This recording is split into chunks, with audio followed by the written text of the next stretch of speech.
Hi guys, I am Karishma. Welcome back to my YouTube channel. कैसे हो आप लोग? आई होप आप लोग सब बहुत अच्छे हो। और जैसे कि आपको पता है कि I have been uploading a lot more mains related content. So this video, as you know by the title, that this is a descriptive section video जिसका इतने ज़्यादा लोग टेंस्ड हैं इस सेक्शन से। And let me tell you कि ये सबसे ईजी सेक्शन है। You can very easily score very decent number marks in the descriptive section. और सिर्फ डिसेंट नहीं, बहुत अच्छा स्कोर भी लोग करते हैं विद वेरी सिंपल थिंग्स जो आपको दिमाग में रखनी है। So in this video we are going to talk about everything in detail. आपके सारे डाउट्स क्लियर हो जाएंगे। All you need to do is watch this video till the end. We are going to talk about letter writing, essay writing. We are going to talk about the interface, and if you are going for the very first time in the mains examination, तो coat लिखना होता है कि नहीं लिखना होता है, आपको क्वेश्चन नंबर और सेक्शन डालना होता है कि नहीं, अगर आप भूल गए गलती से तो क्या आपका आंसर चेक होगा, लास्ट में आपको सेव करना होता है कि नहीं, और जो इंटरफेस रिलेटेड प्रॉब्लम आती है एग्जामिनेशन में। और ये वीडियो उन लोगों के लिए बहुत यूजफुल होने वाली है जिनके पास भी या तो लैपटॉप नहीं है या जिनके पास पीसी नहीं है और उनको लग रहा है कि उन्होंने नहीं की है अच्छे से प्रैक्टिस। तो what I used to do, क्योंकि आज भी मेरे पास नहीं है laptop, so what I do and what I used to do, उन सब चीज़ों के बारे में बात करेंगे। जितने भी लोगों की इंग्लिश कमज़ोर है उन सभी के लिए मैं ये बहुत ईजी बनाने वाली हूँ वीडियो, क्योंकि आपको बहुत डिफिकल्ट इंग्लिश यूज़ नहीं करनी होती है। ये मिथ है जो लोग बोलते हैं कि बहुत ही हाई फाई वर्ड्स यूज़ करो, बहुत ही डेटा यूज़ करो, अगर आपको आता है तो ही आपके अच्छे मार्क्स आएंगे। बिल्कुल भी ऐसा नहीं है। बिल्कुल सिंपल लैंग्वेज के अंदर, बिल्कुल ईजी टेंसेस के अंदर आपको आपका जो लेटर है या फिर आपका ऐसे आपको लिखना होता है। और बस आपको समझ रखनी है कि आपको कोई भी ग्रामेटिकल मिस्टेक्स ना करें, आप कोई भी आप उसके अंदर स्पेलिंग मिस्टेक्स ना करें। सिर्फ इतना अगर आप ध्यान रखेंगे तो आपके मार्क्स बहुत अच्छे आने वाले हैं। आप ये कैसे कर सकते हो, ये इंप्रूवमेंट आप कर सकते हो कि डेली अपना डे डॉक्यूमेंट करो। अगर आपके पास और भी कुछ नहीं मिल रहा है ना करने को, तो जो आपने आज दिन में किया उसके ऊपर 10 लाइन्स बिल्कुल सिंपल सेंटेंसेस के अंदर लिखो। और अगर आपके पास लैपटॉप नहीं है, अगर आपके पास पीसी नहीं है, तो आप क्या कर सकते हो, आप सिंपली अपने फ़ोन पर भी टाइपिंग कर सकते हो। नोट्स खोलो अपने फ़ोन में, और फ़ोन तो सबके पास होगा, उस नोट्स में अपनी टाइपिंग करो, वो भी स्पीड आपको देता है। और अगर कहीं से अरेंज हो पाता है तो आप जाकर उस पर टाइपिंग करना 1-2 दिन के लिए कर लो तो भी बहुत है। अगर आपको बेसिक भी नॉलेज है ना कंप्यूटर की, अगर आपको बेसिक कीबोर्ड की नॉलेज है कि हाँ यहाँ पर ये वाली कीज़ होते हैं, बहुत टाइम होता है आपके पास, आधे घंटे में आप आराम से कर सकते हो। एंटर नहीं आपका वर्क कर रहा है, आपका जो बैक स्पेस है वो नहीं वर्क कर रहा है, या कोई ऐसा टॉपिक आ गया जिसपे आपको कम आइडिया है, so what you will be doing, everything we are going to talk in detail. So watch the video till the end and you'll score very good marks in the descriptive section. So let's get into the video. तो सबसे पहले बात करते हैं letter writing की। और अगर आपको बीच बैकग्राउंड नॉइसेस आ रहे होंगे, कुछ डिस्टर्बेंस हो रही है, तो I am really sorry for that, but bear with it, क्योंकि मेरा जो घर है उसके जस्ट सामने स्कूल प्लेग्राउंड है, तो I can't stop them, but I can tell you and ask you कि आप ये वीडियो पूरा देख के जाओ, because this is going to help you a lot. सबसे पहले लेटर राइटिंग की अगर बात करें तो 2 कंपोनेंट्स होते हैं उसमें। एक होता है आपका फॉर्मल लेटर और एक होता है आपका इनफॉर्मल लेटर। इनफॉर्मल लेटर्स कौन से होते हैं पहले बात करें तो जो आप अपने भाई बंधुओं को, अपने फ्रेंड को, अपने चाचा जी को या किसी ऐसे इंसान को लिखते हैं जो आपके रिलेटिव्स हैं और इनफॉर्मल लैंग्वेज में उनसे बातें करते हैं। फॉर्मल में कौन से लेटर्स आते हैं, आप एडिटर को लिखते हैं, आप बैंक मैनेजर को लिखते हैं, आप किसी अथॉरिटी को लिखते हैं। जैसे फॉर एग्जांपल आपको अपना सेविंग अकाउंट क्लोज कराना है, आपको अपने सेविंग अकाउंट में स्टेटमेंट चाहिए, आपको नॉमिनी चेंज कराना है, इस तरह के जो भी लेटर्स होंगे वो आप लिखते हैं मैनेजर को, आप एडिटर को लिख सकते हैं, आप म्युनिसिपल कॉर्पोरेशन को लिख सकते हैं। इस तरह के जो भी लेटर्स होंगे वो आएंगे आपके फॉर्मल लेटर्स में। और I will highly suggest you कि आप फॉर्मल लेटर्स ही लिखें एग्जामिनेशन में, because they have a defined format. वो फॉर्मेट आपका जो होगा वो ही कम से कम 50-60 वर्ड्स का हो जाता है, और आपका जो टोटल लेटर आता है वो आता है 150 वर्ड्स का। 150 वर्ड्स में से 50-60 वर्ड्स आपको सिर्फ उसके मिल रहे हैं, और वो आप इतनी बार रिवाइज कर सकते हो, इतनी बार आप प्रैक्टिस कर सकते हो उस लेटर के फॉर्मेट को कि आप विद इन 1 to 2 मिनट्स सिर्फ आप वहां पर वो लेटर का जो फॉर्मेट है वो जाकर लिख देंगे। तो आपको कैसे करना है, I will tell you everything, क्या क्या फॉर्मेट है, किस तरह से फॉर्मेट है, पूरा मैं आपको बताऊंगी वीडियो में लेटर, तो देखते रहो। और आप ये सोचो कि मुझे 10 मिनट के अंदर ना लेटर कंप्लीट करना है। बहुत से लोगों से आप सुनोगे बोलेंगे 5 मिनट में लेटर कंप्लीट कर लो, और लेकिन ये क्या फिजिबल है? मैंने खुद किया ऐसा, मैंने अपने आप को ये टाइम दिया था कि 5 मिनट या 7 मिनट के अंदर मुझे अपना लेटर कंप्लीट करना है और उसके बाद मुझे एस्से पर जाना है। लेकिन कई बार ऐसा होता है कि आप जब वो टॉपिक चूज कर रहे हो, जब आप वो कुछ लिख रहे हो, आप फर्स्ट टाइम दे रहे हो, सेकंड टाइम दे रहे हो, थोड़ी हड़बड़ी मन के अंदर होती है, लेट्स बी वेरी ऑनेस्ट, और थोड़ी एंग्जाइटी होती है। इसमें कोई वो नहीं है कि हम एक्सेप्ट करें इस चीज़ को कि हाँ एग्जाम एंग्जाइटी होती है उस टाइम पर, और आपको लिखना है, शायद आप पहली बार जा रहे हो। Give yourself 10 minutes to write a letter. शायद आप 7, 6, 8 मिनट में भी कंप्लीट कर दोगे, but let's give us that 10 minutes, क्योंकि वहां पर फिर आपको ये ना लगे कि अगर आपने 7 मिनट में कंप्लीट नहीं किया और वो टाइम एक्सीड हो गया तो आपके हाथ पैर फूलने लग जाए, आपको लगे कि अब तो मेरा ऐसे भी नहीं हो पाएगा। इस चक्कर में अब अपना सेक्शन बिगाड़ लो। So let's have a very practical approach about everything, और अब देख लेते हैं कि हमें अपना लेटर लिखना कैसे होता है। So we are going to write a letter to the bank manager for asking 6 months statement for saving.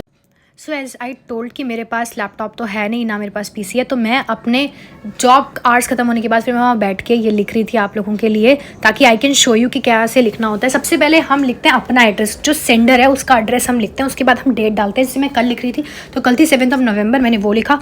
उसके बाद आप जो रिसीवर्स एड्रेस है आप वो लिखते हैं जिसको आप लेटर लिख रहे हैं। जैसे कि मैं यहाँ पे बैंक मैनेजर को लिख रही हूँ, फिर जो भी बैंक आपको लिखना है, जो भी आपका बैंक है वो लिख सकते हो, लेकिन जो भी आप ये लिखने वाले हो फॉर्मेट, ये आपको याद कर लेना है और इतनी बार लिखना है। कई बार लेकिन ऐसा होता है कि आपको क्वेश्चन में ना वो सेंडर्स का या रिसीवर्स का एड्रेस जो है वो दे के रखेगा, तो उस टाइम आपको वही एड्रेस लिखना है। लेकिन अगर ऐसा नहीं होता है तो फिर वो एड्रेस लिखना है जो भी आप याद कर गए हो, वो आपने लिखा। फिर आप सब्जेक्ट लिखते हो, उसके बाद आप सब्जेक्ट में क्या लिखते हो, जो भी आपको क्वेश्चन दिया हुआ है उसी की लाइन उठा के वहां से लिखनी होती है। जैसे मैंने लिखा है regarding the bank statement for last 6 months of my saving account, इस तरह से आप लिख दोगे।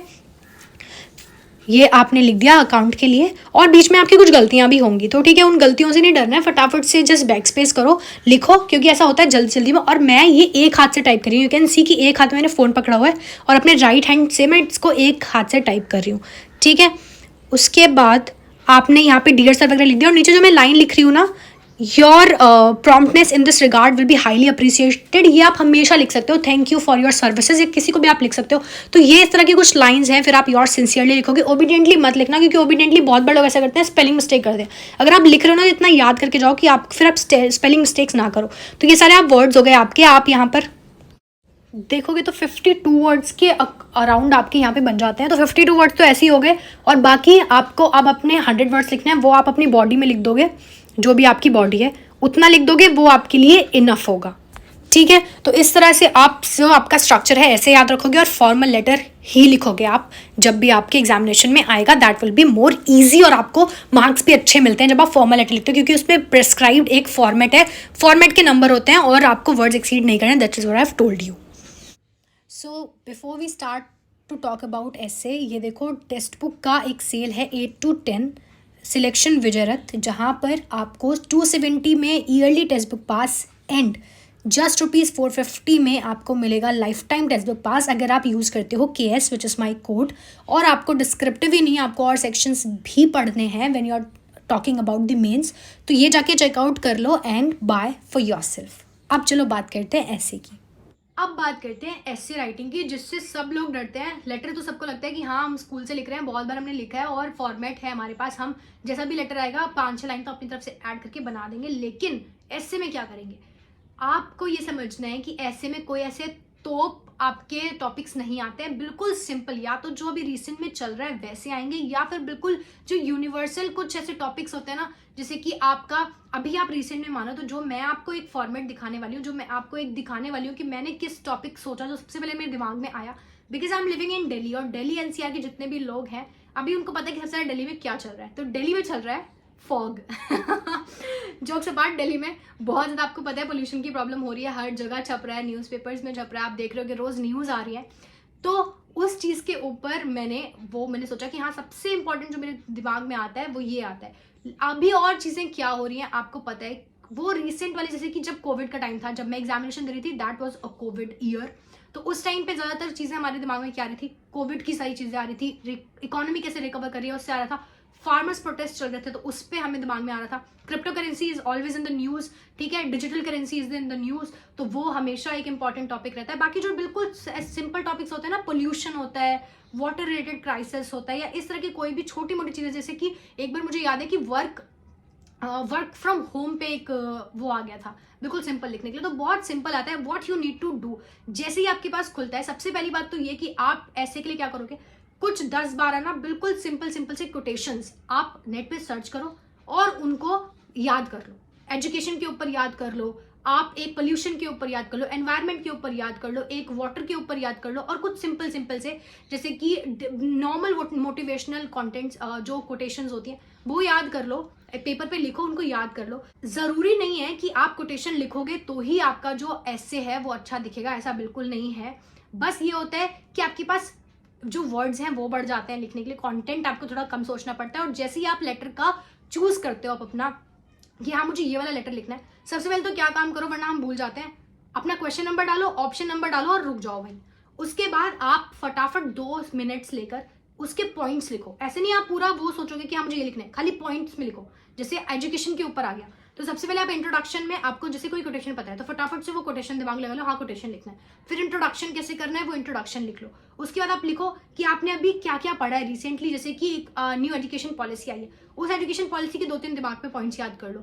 उसके बाद याद करो कि हाँ ऐसा और क्या क्या अभी रिसेंटली हुआ है जो न्यूज में था, वो याद करो। तो बॉडी में वो आ जाएगा। आपको अपना जो एसे है वो कितने पार्ट्स में डिवाइड करना है, इंट्रोडक्शन, बॉडी, फिर आपको कुछ सजेशंस देने हैं वो, और लास्ट में कंक्लूड करना है। इस तरह से आपका पूरा जाना चाहिए और उसको हमेशा आपको पैराग्राफ्स के अंदर लिखना है। अगर आपने किया ना कि एक लाइन से यहाँ से शुरू किया और यहाँ खत्म किया, it does not look good.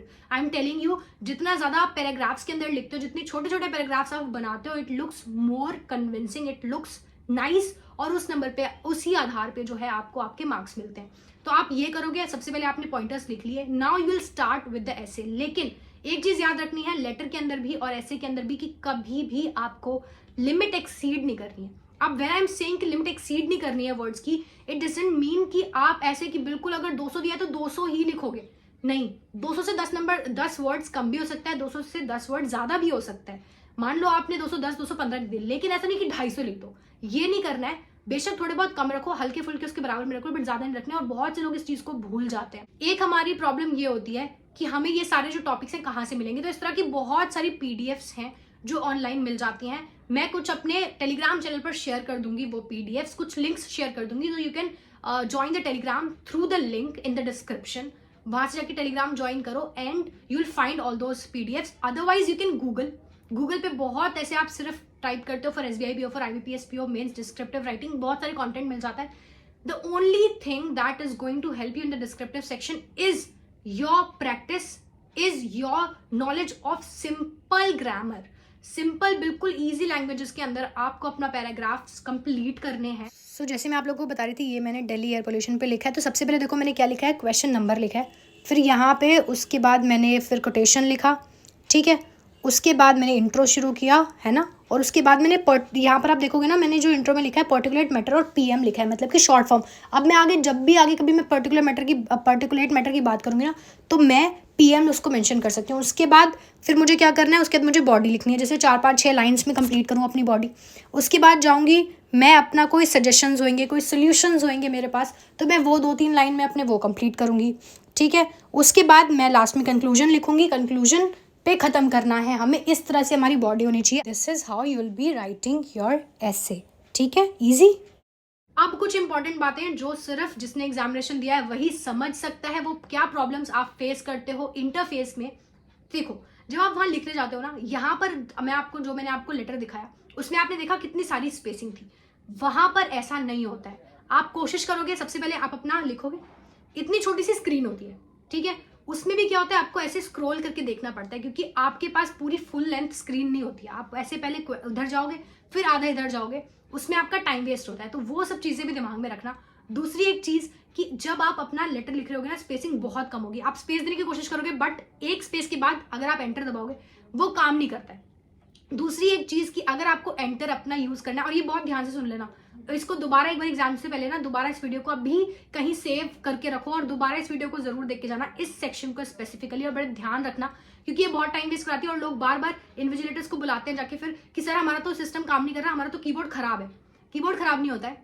अगर आप लिख रहे हो, मान लो आपने स्पेस दबाया, जैसे आपने लिखा to the manager, to the manager के बाद आपको स्पेस नहीं दबाना है, टू द मैनेजर तक खत्म होके अगर आपने तुरंत वहीं पे कर्सर है और आपने एंटर दबाया तो आपका एंटर काम करेगा। लेकिन अगर आपने टू द मैनेजर ER खत्म किया, आर के बाद आपने स्पेस दबाया और उसके बाद आपने एंटर दबाया, तो आपका एंटर काम नहीं करेगा, वो नहीं नीचे जाएगा। तो ये ध्यान रखना कि कर्सर आपके लास्ट वर्ड जहां पे खत्म हो रहा है वहां पर होना चाहिए, उसके बाद आपको एंटर दबाना है, तो आपका जो कर्सर है वो नीचे दूसरी लाइन में आएगा। और लिमिट्स एक्सीड मत करना। इतनी सब चीज़ें अगर आप ध्यान रखोगे, डिस्क्रिप्टिव आपका बहुत अच्छा जाने वाला है। डिस्क्रिप्टिव में एटलीस्ट डिस्क्रिप्टिव में तो आई एम वेरी श्योर कि आपको कोई प्रॉब्लम नहीं आएगी। तो इतनी चीज़ें बस ध्यान रखना, और ये वीडियो लास्ट में एक बार एग्जामिनेशन से पहले दोबारा ज़रूर देख कर जाना। और अगर अभी भी आपको कोई डाउट बचते हैं तो कमेंट सेक्शन में पूछ लेना। और बाकी आप लोगों को है कि कहाँ से इतने सारे टॉपिक्स मिलेंगे, तो सब कुछ गूगल पे अवेलेबल होता है, सब कुछ इंटरनेट पर ही अवेलेबल है। और बाकी जो पीडीएफ्स मुझे मिलती रहेंगी, I will share on my Telegram channel. So Telegram channel join कर लो, link is in the description. चलो, take care and all the very best to all of you. पढ़ते रहो, ध्यान रखो, and I am going to meet you all in my other informative videos. Till then, take care and bye bye.